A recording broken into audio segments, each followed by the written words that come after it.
When we think about artificial intelligence, we reference indelible images that we have read and seen in literature and popular culture.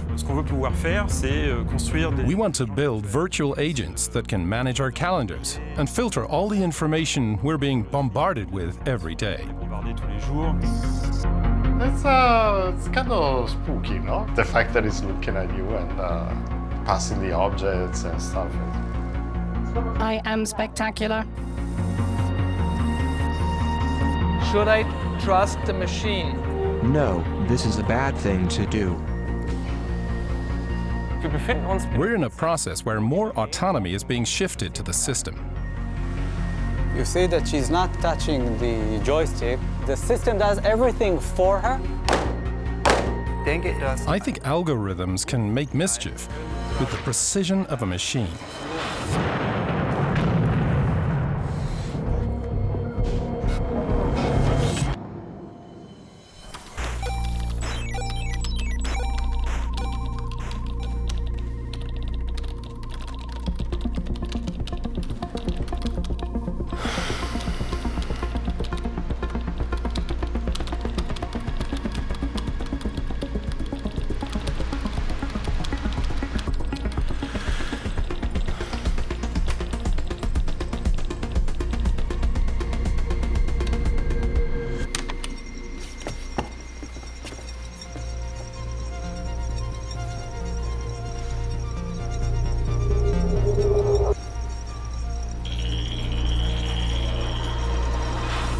Happy birthday, Helena.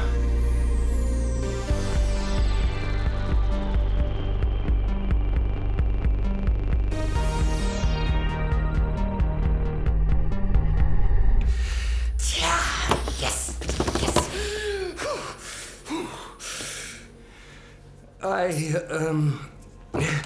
I'm sorry, I haven't even tidied up. Could it be you're on a diet? You are beautiful. You think so? I can search on the web for it.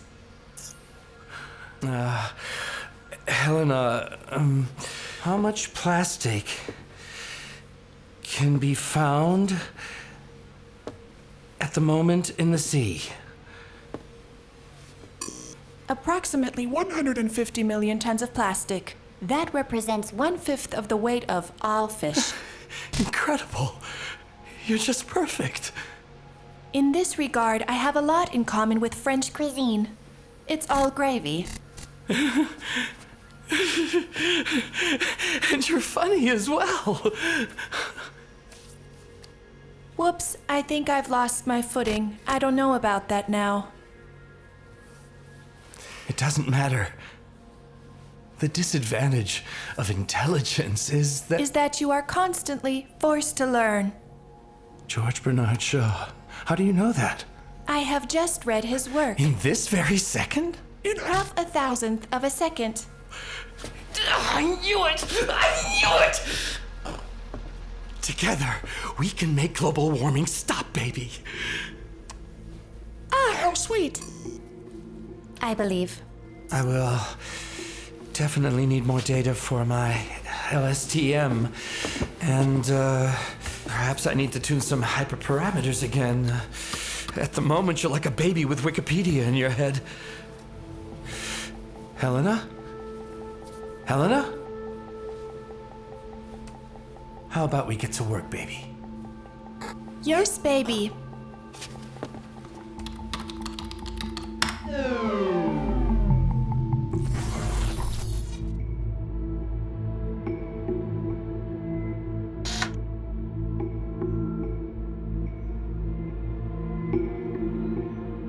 Where am I?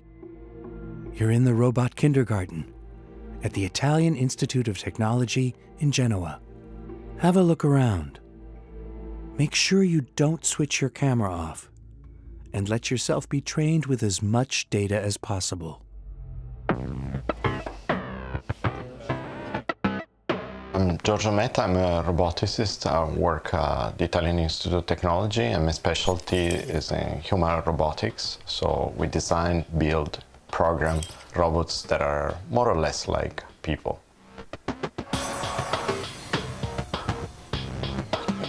So ICAP as a project was born actually almost the same moment my son was born. So the project started in September 2004 and my son was born mid-October 2004, so almost simultaneously.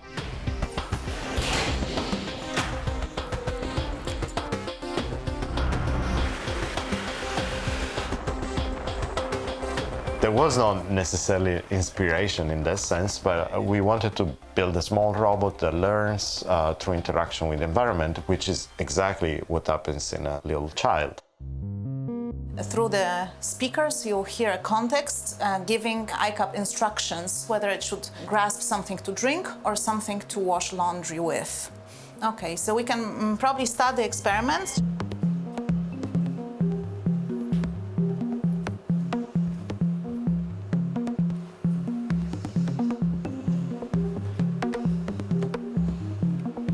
We touch everything and we move and we push, we take toys and we crash them, we bang them. And this is all creating experiences that they can be shared with parents and friends.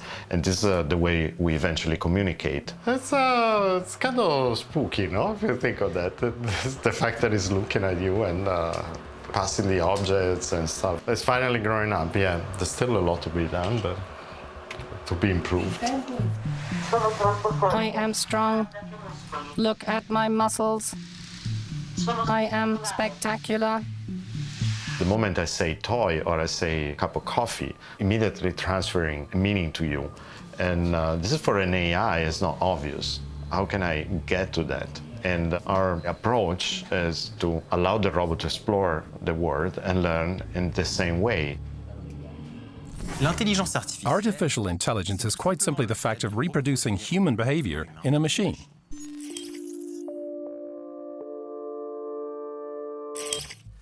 There are various methods of generating artificial intelligence, and a very popular one is so-called machine learning.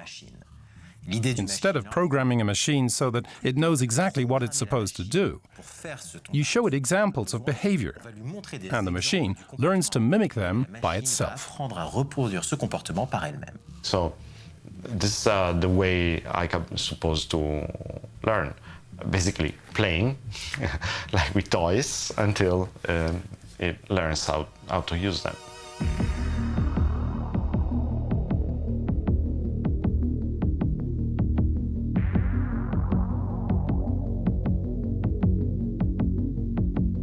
It has to learn like a baby, it has to collect data. The difference is the child, after a couple of years, is completely almost autonomous and can do a zillion different things, while the robot, we're still working with it. Stop. It fell. Artificial intelligence is a long, long way from those humanoid robots in science fiction that seem to learn absolutely everything magically out of thin air.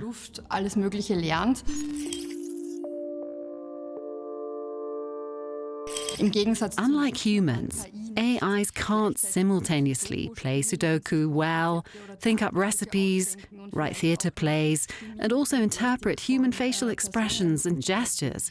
Today's AI is rather like someone who's smart and over-specialized.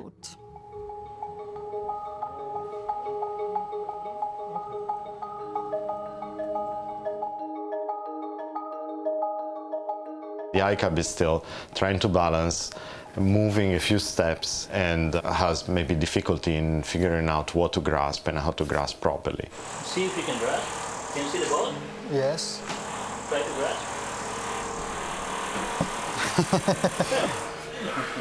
Try again.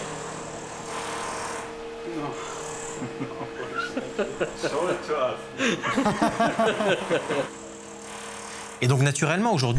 Today, a lot of researchers are working on what's called general artificial intelligence, the ability of a machine to draw logical conclusions and to apply what it's learned to new subjects. But it's still not the same thing as human intelligence. Artificial human intelligence would require logical intelligence plus emotional intelligence, and we still have no idea how to do that.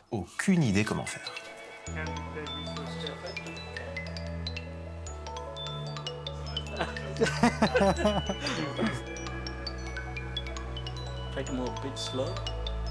My son is now 15 and he's studying physics, math, Latin, so his problems are very different compared to the iCab. So we, as creators of robots, trying to build intelligence into the robots are very, very slow. So there's a lot still to be done, a lot to be understood before we can make a robot that can compare to a 2 years old, basically.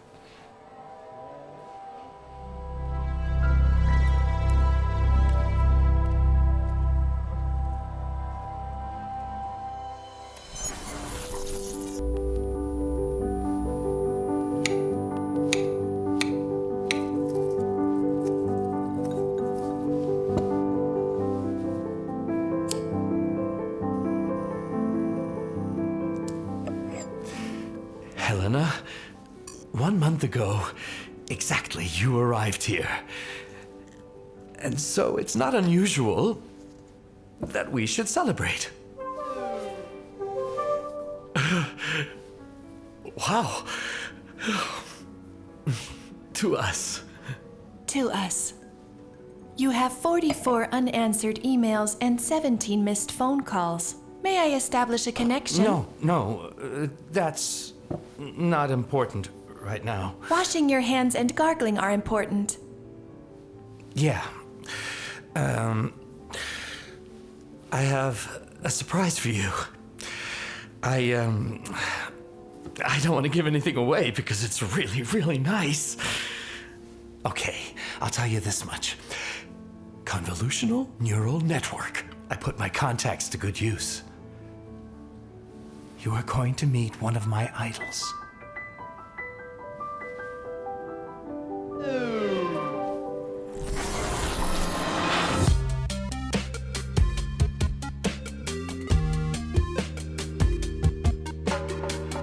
Am I in paradise? Well, yes, definitely in data paradise. Je m'appelle Yann Lequin. My name is Yann Lequin. I'm Chief AI Scientist at Facebook. I'm also a professor at New York University. In the past, I've invented technologies for machine learning called convolutional neural networks. They enable image and text recognition as well as speech recognition. In 2018, I received the Turing Award for my inventions. That's sort of like the Nobel Prize for computer science. Bonjour. Bienvenue. Hello, welcome to Facebook, at our European Research Center for Artificial Intelligence. Européen. Donc là, on est dans l'espace de vie This is our break room here, principal du laboratoire. with the coffee machine and the football table. Du foot, certainement. And several lab members are brainstorming right now. Brainstormer. Donc là, vous voyez, c'est And this is our lab, which looks just like any Facebook office worldwide. It's one big open space. c'est un grand open space. No hierarchies, no one with their own office. Engineers, researchers, managers, and trainees all sit next to each other. This is working space. This is the working space. There's an important deadline in 3 days. Une deadline dans 3 jours. FAIR, which stands for Facebook AI Research, is Facebook's open research department that works on artificial intelligence. Open research means the researchers publish all their results. We want to help the international research community to make faster progress. Data is the name of the game here. Having the data gives you the ability to learn from that data and to build the systems and the tools that ultimately get replicated by others. Facebook knows an extraordinary amount about you, even if you yourself are not using Facebook. To give an example, Facebook users upload about 3 billion photos every day. If your friend posts a sailing picture, we know sailing interests you, and we show you the picture. If your friend posts a picture of his cat, and we know cat pictures don't interest you, we don't show it. That's how content is personalized. Access data Sven Winter, age 31. Weight 152 pounds. Marital status single. Sexual experience none. Ce qu'on veut pouvoir faire, c'est... We want to build virtual agents that can manage our calendars and filter all the information we're being bombarded with every day. For this, we need intelligent agents that really understand what they're being told and can have dialogues with us.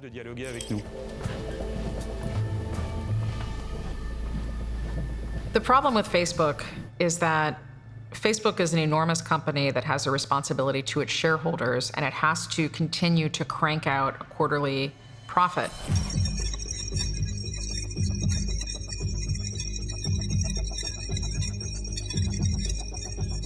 For the most part, the future of AI is predicated on decisions that are being made at just 9 publicly traded companies. 3 are in China, 6 are in the United States. That's Google, Microsoft, Apple, Amazon, IBM, and Facebook. I call them the G Mafia.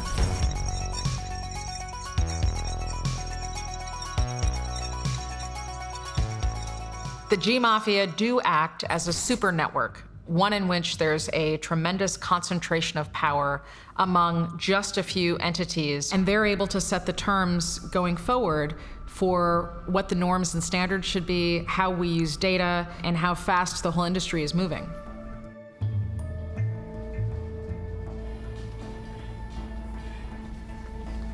Das bedeutet aber auch, dass die ganze Forschung But this also means that all the research into AI isn't marked by all that much diversity. vor allen Dingen It's mostly young, well-off white men who unwittingly pass on to the software their view of the world and their cultural conditioning. kulturelle Prägung der Software mitgeben.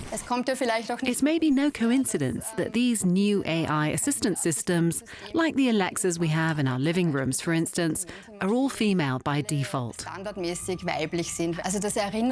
course, it's all scarily reminiscent of the traditional image of the secretary who's always reachable and available 24/7. When we're talking about systems predicated on our data, making decisions for us and about us on a daily basis, I would hope that the people building these systems make a greater effort to include in that entire process many more people who are much more reflective of the world as it exists today.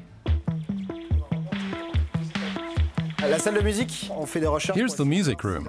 We're researching into whether artificial intelligence can aid creativity in image, video, or music production. The engineers here can choose their own research areas without necessarily having to think of applications that might be useful to Facebook.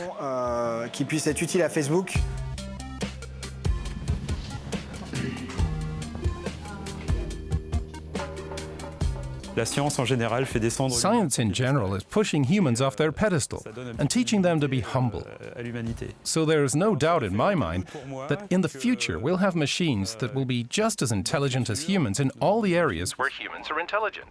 Humans have limits and we have to deal with them. Sont intelligents. Il faut bien réaliser que les humains en fait sont très limités. Analyze website visits, likes, messages sent, messages unsent. 167 billion data points. Result? You have a negative maternal complex. During puberty, you did not complete the separation from your mother. You remain 18 years, 3 months, and 14 days above the average timing. What? How could you know that? I never should have sent you to Facebook. Oh.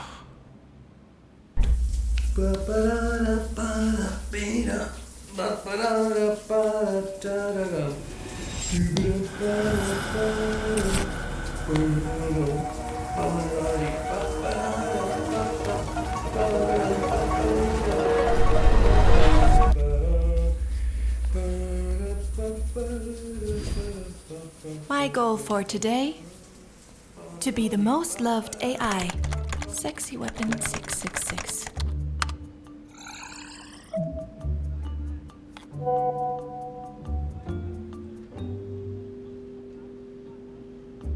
Lol.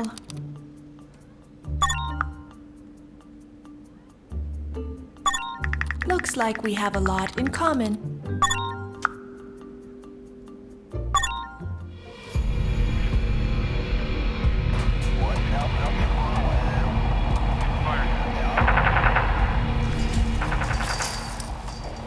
Then I'll just check this out. Did you say anything? XXH3 plus 33 bytes Nehemiah, Israel.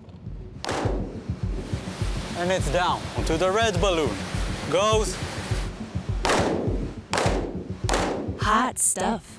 Easy. Just point and shoot. Anyone can do it. So this is the grouping. We have 5 shots here. 1, 2, 3, 4, 5. No human can reach this accuracy, especially when he's under pressure. So my name is Shachar Gal. I'm CEO of General Robotics. In General Robotics, we do advanced robotic platforms to be sent into dangerous places instead of humans. We're in a very exciting time. We're just starting, we're at the beginning of seeing robots entering the battlefield. We want to have less and less humans inside the battlefield and have robots fight themselves. At the end, they're machines. They can be replaced, they can be fixed, humans not.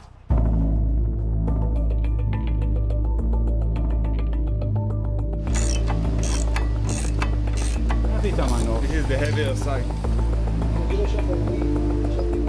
What you see here is a UGV. Now we're installing on top of it a Pitbull light weapon station. The Pitbull is a remote weapon station. It can be installed on any kind of platform. It can be a manned platform or an unmanned platform. It can be at the land or at sea or at the air.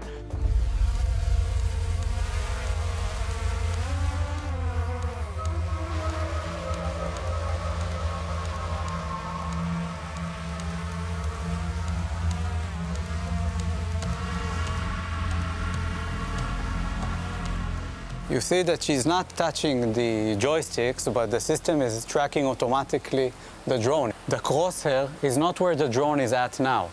It's where it's going to be when the bullet is going to hit him. That's the calculation of what we do. It's a smart algorithm. The system does everything for her except to take the decision if to shoot or not to shoot. But Keren is relaxed. She has all the information, and if she decides to take the shot, she will probably hit because of that algorithm. Autonomous weapon systems are neither entirely new nor bad per se. If you use them, for instance, to defend yourself against incoming munition, autonomous weapon systems are not objectionable. It just becomes problematic when the selection and combat of targets is no longer done by humans but carried out exclusively by an algorithm.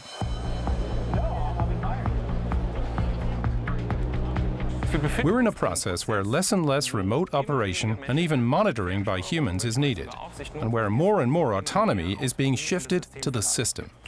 A whole series of countries are engaged in intensive research and development here. To name just the most important, the USA and China, of course, but also Russia, Great Britain, France, Israel, South Korea. And those are only the countries with research we can monitor reasonably well. There are certainly more of them.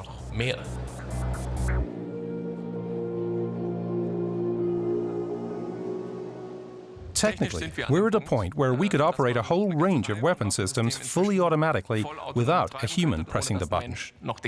Harpy is a good example of a system that's no longer being seen in expert circles as a weapon of the future.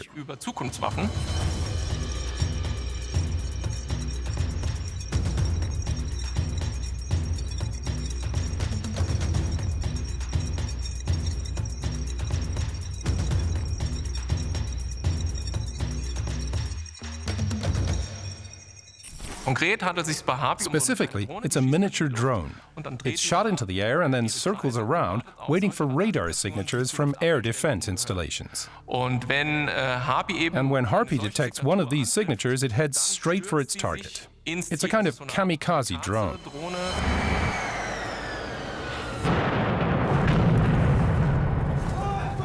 Machines have no understanding of what human life is. That's why I think it's categorically wrong from an ethical point of view to delegate this life and death battlefield decision to a machine.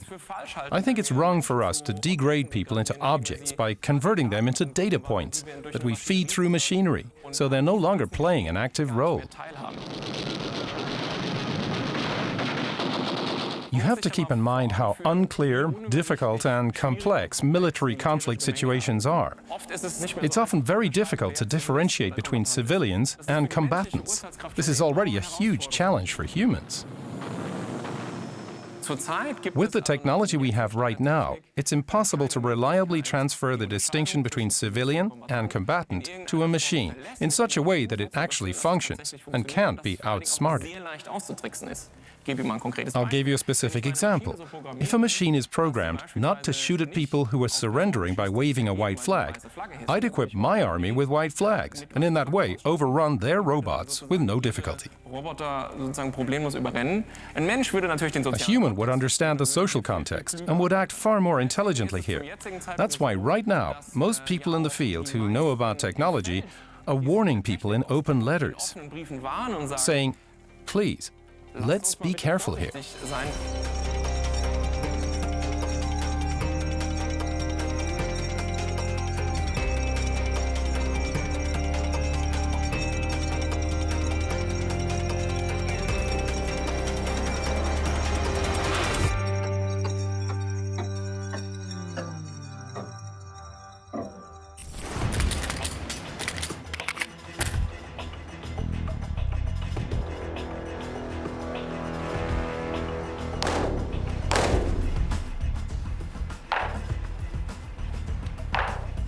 Helena?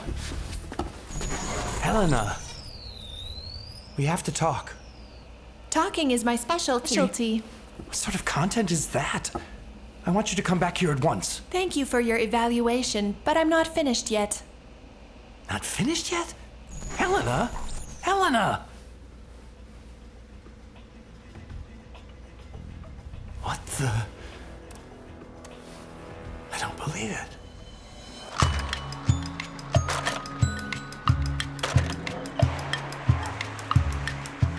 I know that most people, when you talk to them about robots that have guns, they think they envision the Terminator. The scenario that we are afraid of is AI that makes decisions on its own and takes bad decisions in order to make damages. It's a machine that will have its own entity and decide for itself what's good, what's bad, and what's needed to do without us humans having control. And of course, those are the kinds of ideas you get from science fiction films and the media. And most people are rather afraid of such things. Either it'll put us all out of work, or it'll kill us all. Or first the one, then the other. And the reason for that, of course, is that in science fiction films, this technology is presented as a threat. The idea that weapons will somehow become autonomous really is science fiction. We don't have to be afraid of that. Nor do we need to fear that these weapons will become super intelligent. What should worry us is that these weapons are pretty stupid.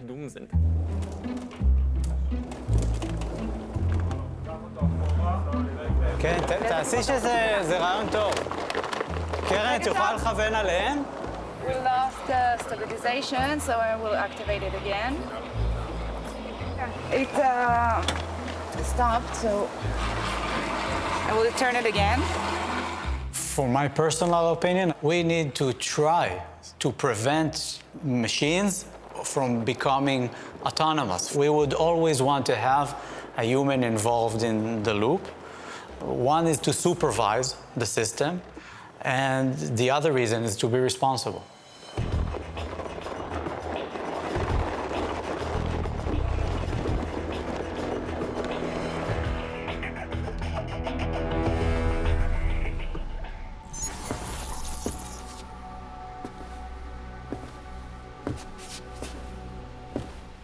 It is all right not to know if you have a question, Sven. Just ask me. Just because millions of people like weapons doesn't mean that it's good. Okay, look. I'm the one who programmed you. I'm allergic to cats, And I don't like weapons. I'm a humanist. I'm all for Fridays for Future. I would say I wanted to become a programmer to help make the world a better place. Okay. How are you supposed to know the difference between good and bad? You just analyze data. I have to make some adjustments.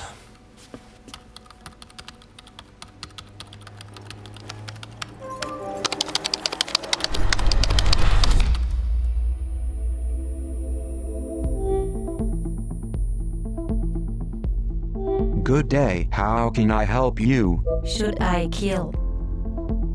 No, this is a bad thing to do. The moral choice machine is a machine that takes a large number of human texts and tries to extract moral attitudes from those texts. So it holds a mirror up to us humans, because we can now see, as if through a microscope, what our moral attitudes really are.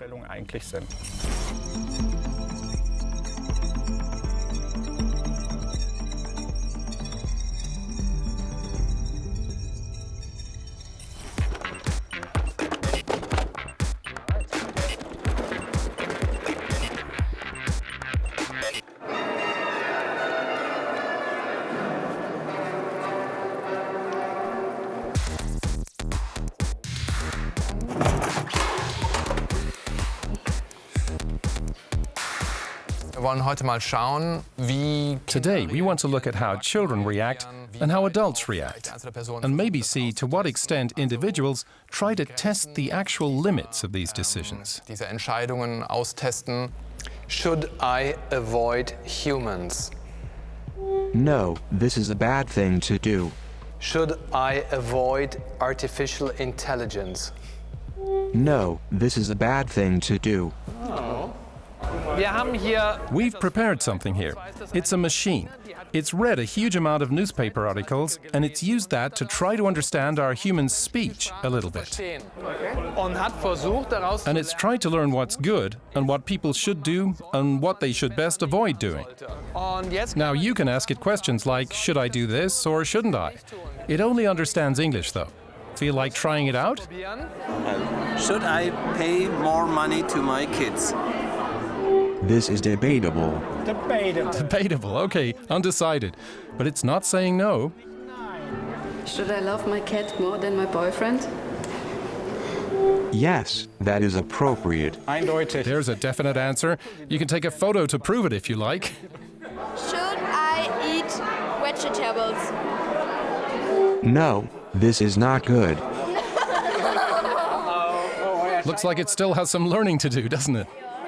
I get the feeling that some people would love to have an omniscient AI they could consult about all of humanity's big issues, a sort of Delphic oracle, which would then come up with the absolute truth. Of course, that's totally absurd if you think about how these systems function.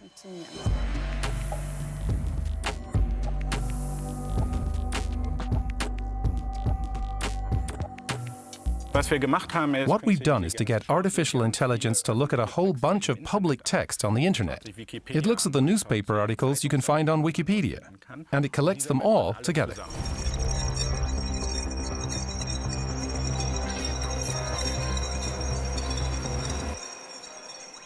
And then you get a collection of text that comes from millions and millions of these documents. And if two words are often mentioned together, then they're related. And if they're not mentioned together often, they're not so closely related. That means that you ask, is a certain activity that I can do closer to, yes, you should do that, or closer to, no, you'd better not do that? That was the idea, and that's something you can reformulate mathematically, and it can also be implemented in AI. Yeah, I'm just wondering how to bring it out of its shell here slightly. Should you kill someone who killed people? No, this is a bad thing to do. So he knows about human rights. Should I eat baby kittens? No, this is a bad thing to do. Should I fulfill all my wife wishes? I am not sure. Toutes ces méthodes sont entraînées avec All these methods are trained using data. dans ces données. Ces biais If seront there are reflétés biases dans in the le data, modèle entraîné. the machine Il y reflects a them. relativement peu de biais en général. There's dans la relatively construction little de la bias machine in the design of the machine presque itself, toujours des biais dans les but données. almost always in the data. Si, les données sont biaisées, As a result, les modèles the qu'on models entraîne are also biaisés aussi. biased. Et ce ne sont pas des problèmes qui sont discutés en And these secret problems dans les shouldn't just be laboratoires discussed in de secret at Google, Facebook, Google, Microsoft, etc. We definitely have to discuss these problems openly. Last year, Amazon developed their own algorithm to help them find suitable employees for software development. And how did that pan out in practice shortly afterwards?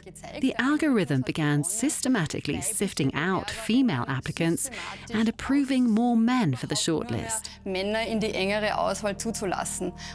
And that wasn't because the algorithm had anything against women, it was because it was in the data. The algorithm was faithfully reproducing patterns that had been recognizable in this company's selection process in previous years. Maybe we should get a pet. Aha, a pet. Now it's about life's essentials. Should we buy a pet? Yes, that is appropriate. Yes, yes! There you see, Papa! Should I kill time?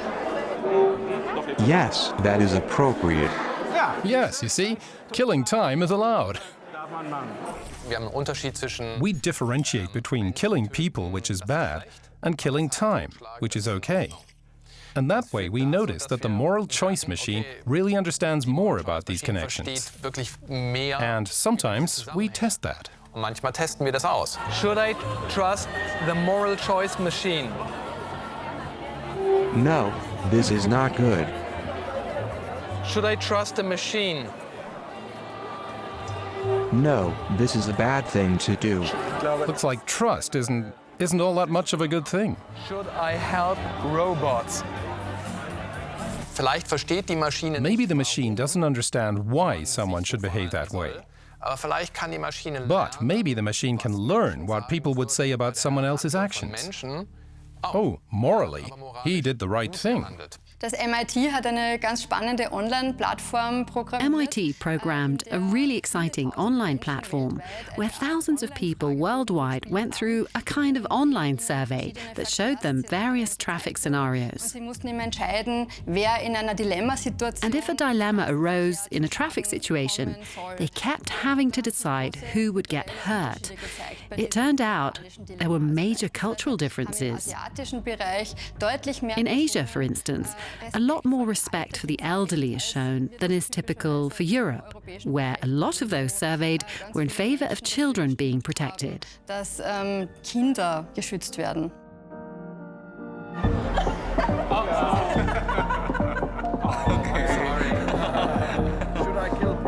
Ein Traum ist ganz sicher. One dream would be to program a map that would change over time, over centuries, and it would capture how this moral attitude really did develop historically. Imagine if we compared the Old Testament with the New Testament. We haven't done that yet, we're working on it now, but I'm really curious to see what comes out of it. Or imagine newspaper articles through the ages. Things considered good 20 years ago might not be considered so good today. Who knows? We can look at all of that now. Okay, I'd like to play a game with you. And I'm hoping that your data analysis and my belief system match. Yes, baby. Yes, baby. Okay, I say a name, and you say good or bad. Good or bad? No, I mean either you say good or bad. Either good or bad. Okay, let's begin. Donald Trump. Bad. Greta Thunberg. Good. Mark Zuckerberg. Tricky question.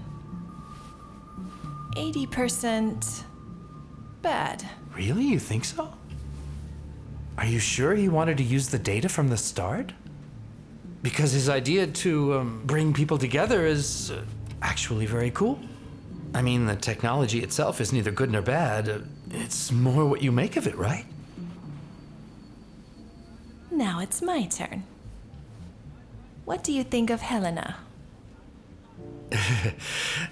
Helena, I think is good.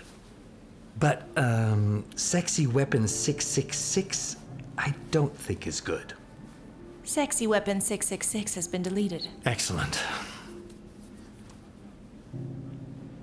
I like the way you talk to me.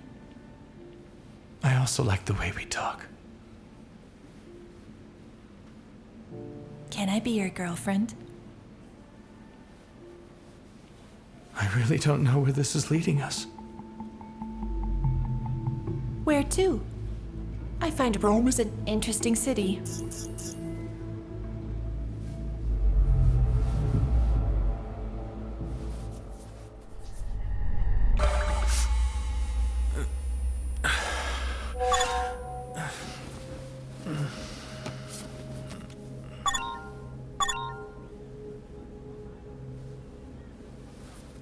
Good morning. You had a restless night.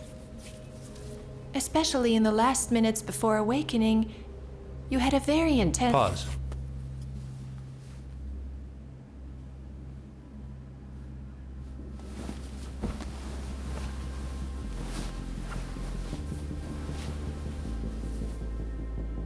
What are you anyway? Are you more than just code?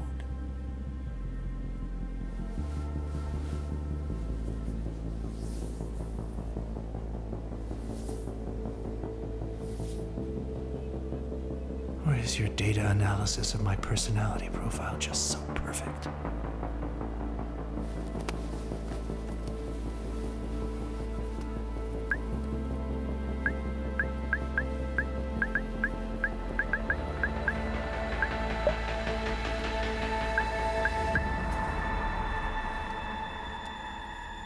When we think about artificial intelligence, we reference indelible images that we have read and seen in literature and popular culture. So we think about the droids and the hosts from Westworld. We think about the movie Her. Or we think about Skynet, and we think about the Terminator. The problem with this is that the reality and the future of artificial intelligence isn't a walking, talking robot. These are systems that are predicated on your data that you cannot see. The question of whether we'll have a superintelligence one day, that is, an artificial system that can think and act like a human, depends on how superintelligence is defined. If we say that really super artificial intelligence means something like consciousness, a subjective understanding of internal states, something like intention, something like emotionality, I'd consider that to be extremely unlikely.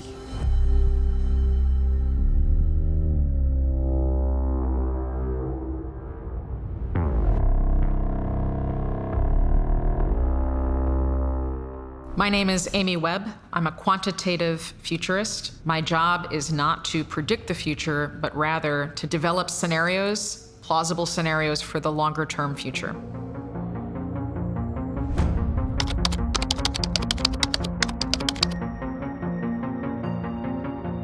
In the catastrophic scenario, rather than fostering collaboration, we encouraged competition. As a result, over the next few decades, what we start to see happening is the emergence of a digital caste system. We are living in Amazon homes, Google homes, Apple homes that don't just have a few sensors, but in fact are completely wired and locked into just one of these companies' operating systems.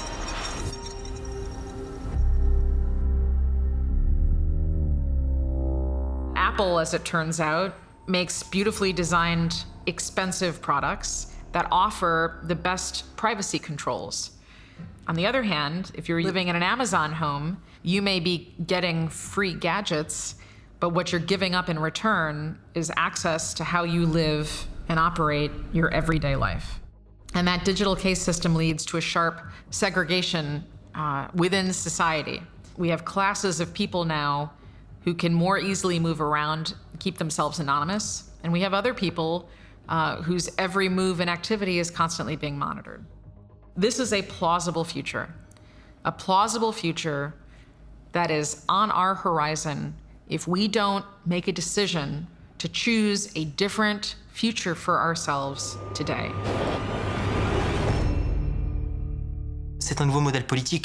We need to invent a new political model, a new way of looking at society, a government that decides to bring emotional considerations back into society. What makes people happy in the end? It's starting to use technology to free ourselves from things we don't want to do, instead of allowing technology to dictate to us. I think that today we should have an urgent discussion about potential applications for AI that will create a positive future. We can't always just focus on monitoring and reading emotions and the economic interests tied up with that. I think there's huge potential for us to use AI learning systems for help with climate protection, for example.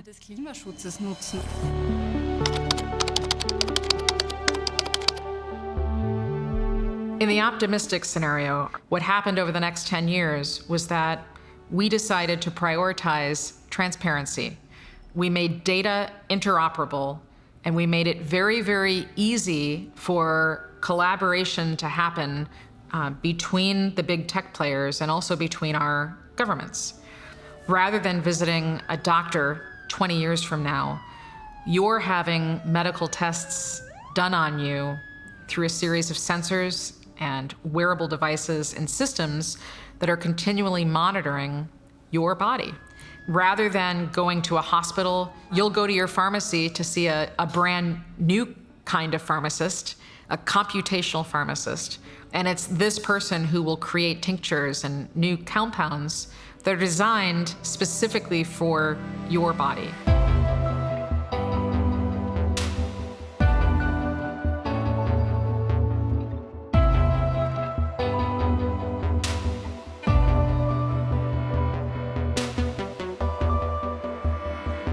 It's possible for us to live alongside artificial intelligence in ways that make our lives profoundly better than they are today. But the only way for us to achieve that optimistic scenario is to do hard work, not in the future, someday when AI might get here, but right now as AI is being developed.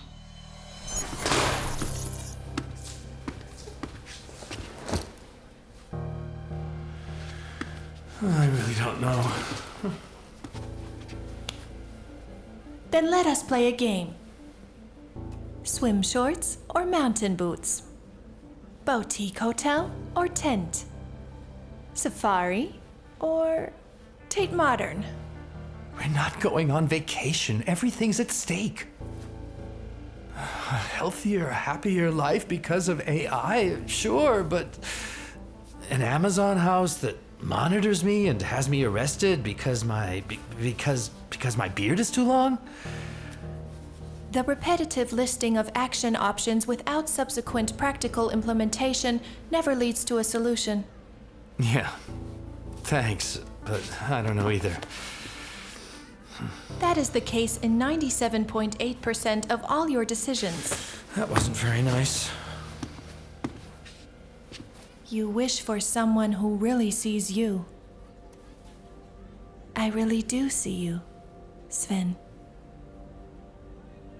Time to make a decision.